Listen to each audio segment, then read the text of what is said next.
வணக்கம், நான் பாரதி. இந்த வீடியோவில் நம்ம பார்க்க போகிறது எலக்ட்ரிசிட்டி, மின்சாரம் பற்றி தான். நீங்கள் ஒரு பிளாஸ்டிக் சேரில் உட்காந்துருந்துட்டு எந்திரிக்கும் போது உங்களோட ட்ரெஸ்ஸு அந்த சேரில் ஒட்டிக்கிட்டு சரசர லேசான சத்தத்தோட டிட்டாச் ஆகும். கவனிச்சிருக்கீங்களா? அதே மாதிரி நம்ம தலை சீவிட்டு அந்த சீப்பை சின்ன சின்ன பேப்பர் பீசஸ் பக்கத்தில் எடுத்துகிட்டு போகும்போது அந்த பேப்பர் பீசஸ் வந்து சீப்பில் ஒட்டிக்கும். இதெல்லாம் ஏன்னா அந்த சேர்லேயும் அந்த சீப்லேயும் கொஞ்சோண்டு எலக்ட்ரிசிட்டி ப்ரொடியூஸ் ஆகிருக்கும்.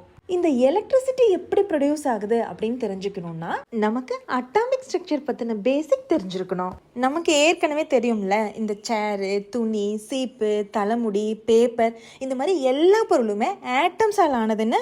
ஒவ்வொரு ஆட்டம்லேயும் எலக்ட்ரான்ஸ், ப்ரோட்டான்ஸ் அண்ட் நியூட்ரான்ஸ்னு 3 வகையான பேசிக் பார்ட்டிகல்ஸ் இருக்கும். இதில் புரோட்டான்ஸும் நியூட்ரான்ஸும் ஆட்டமோட நியூக்ளியஸ்குள்ளே இருக்கும். இந்த எலக்ட்ரான்ஸ் என்ன பண்ணும்னா நியூக்ளியஸை வட்டப்பாதைகளில் சுற்றி வந்துக்கிட்டு இருக்கும். அதோட இந்த எலக்ட்ரான்ஸ் எல்லாம் நெகட்டிவ் சார்ஜோடையும் புரோட்டான்ஸ் எல்லாம் பாசிட்டிவ் சார்ஜோடையும் இருக்கும். இந்த நியூட்ரான்ஸ் எந்த மின்சுமையும் இருக்காது, அது நியூட்ரலான பார்ட்டிகல். இப்போ காந்தத்தில் எப்படி வடதுருவும் தென்துருவும் ஒன்றை ஈர்த்துக்குதோ அதே மாதிரி இந்த எலக்ட்ரான்ஸும் புரோட்டான்ஸும் ஒன்றை அட்ராக்ட் பண்ணிக்கும். ஒவ்வொரு ஆட்டம்லையும் நேர் மின்னூட்டத்தோட இருக்கிற இந்த புரோட்டான்ஸை நியூக்ளியஸ்குள்ளே உட்காந்துக்கிட்டு எதிர் மின்னூட்டத்தோட இருக்கிற இந்த எலக்ட்ரான்ஸை தன்னை நோக்கி எப்பயுமே அட்ராக்ட் பண்ணிக்கிட்டே இருக்கும். அதனால தான் இந்த எலக்ட்ரான்ஸ் எல்லாம் விலகி போக முடியாம அணு கருவையே சுத்தி சுத்தி வந்துகிட்டு இருக்குது. சாதாரணமா இந்த எலக்ட்ரான்ஸ் அதோட வட்டப்பாதையிலிருந்து விலகி போகாது. ஆனா ஒரு பொருளை இன்னொரு பொருள் மேல தேய்க்கும் போது ஒரு பொருள் இருந்து எலக்ட்ரான்ஸ் இன்னொரு பொருளுக்கு நகர்ந்து போகும். பொதுவாக ஒரு அணுவோட மின்னோட்டத்தை எடுத்துக்கிட்டிங்கன்னா பாசிட்டிவாகவும் இருக்காது, நெகட்டிவாகவும் இருக்காது, நியூட்ரலாக நடுநிலைமையாக தான் இருக்கும். ஏன்னா ஒவ்வொரு அணுவிலையும் எவ்வளோ நம்பர் ஆஃப் புரோட்டான்ஸ் இருக்கோ அதே நம்பர் ஆஃப் எலக்ட்ரான்ஸ் தான் இருக்கும். அதனால ஒரு ஆட்டமோட டோட்டல் பாசிட்டிவ் சார்ஜ் அதோட டோட்டல் நெகட்டிவ் சார்ஜுக்கு ஈக்குவலாக இருக்கும். ஸோ நம்ம தலை சீவறதுக்கு அந்த சீப்பை கையில் எடுக்கும்போது அந்த சீப்பு நியூட்ரலாக தான் இருக்கும் இல்லையா? நம்ம தலை சீவும் போது என்ன ஆகுதுன்னா நம்ம முடியிலிருந்து ஒரு சில எலக்ட்ரான்ஸ் அந்த சீப்புக்கு மூவ் ஆயிடுது.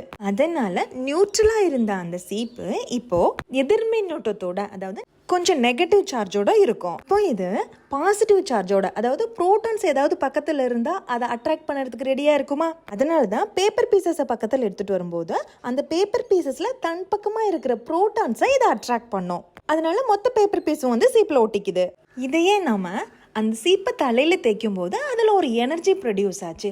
அந்த எனர்ஜி தான் பேப்பர் பீஸை அட்ராக்ட் பண்ணுச்சு அப்படின்னு சொல்லலாம். அந்த எனர்ஜிக்கு பேர் தான் எலக்ட்ரிசிட்டி, மின்சாரம். சரி, இந்த எனர்ஜி எப்படி ப்ரொடியூஸ் ஆச்சு? எலக்ட்ரான்ஸ் மூவ் ஆனதுனால. அப்படின்னா எலக்ட்ரிசிட்டிங்கிறது மூமெண்ட்ஸ் ஆஃப் எலக்ட்ரான்ஸ் தானே. இந்த சீப்பில் நம்ம ப்ரொடியூஸ் பண்ண எலக்ட்ரிசிட்டி ரொம்ப ரொம்ப கம்மியானது. அதால் சில பேப்பர் பீசஸை மட்டும்தான் கொஞ்சம் நேரத்துக்கு அட்ராக்ட் பண்ண முடியும், அவ்வளோதான்.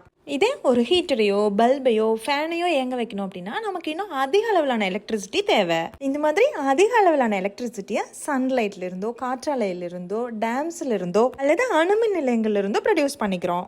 இந்த எலக்ட்ரிசிட்டியை நம்ம எப்படி மெஷர் பண்ணுறோன்னா ஒரு ஆப்ஜெக்டில் ஒரு பர்டிகுலர் ஏரியாவில் ஒரு பர்டிகுலர் டைம் பீரியட்குள்ளே எவ்வளோ நம்பர் ஆஃப் எலக்ட்ரான்ஸ் மூவ் ஆகுது அப்படிங்கிற அளவை வச்சு I = Q/T. இதுதான் எலக்ட்ரிசிட்டியை மெஷர் பண்ணுறதுக்கான ஃபார்முலா. இதில் ஐங்கிறது எலக்ட்ரிசிட்டி, இதோட யூனிட் ஆம்பியர்ஸ். கியூங்கிறது மின்னூட்டம், சார்ஜை கூலம்ஸில் சொல்லுவோம். டீங்கிறது அந்த கடத்தியில் எவ்வளோ நேரமாக எலக்ட்ரான்ஸ் ஃப்ளோ ஆகுது அப்படிங்கிற டைம். இந்த டைம் செகண்ட்ஸில் இருக்கும். இப்போ ஒரு கடத்தியில் 1 ஆம்பியர் எலக்ட்ரிசிட்டி ப்ரொடியூஸ் ஆகிருக்கு அப்படின்னா அந்த கடத்தியோட ஒரு கிராஸ் செக்ஷன் ஏரியாவில் 1 செகண்ட் டைமில் 1 கூலும் எலக்ட்ரான்ஸ் ஃப்ளோ ஆகிருக்கு அப்படின்னு அர்த்தம்.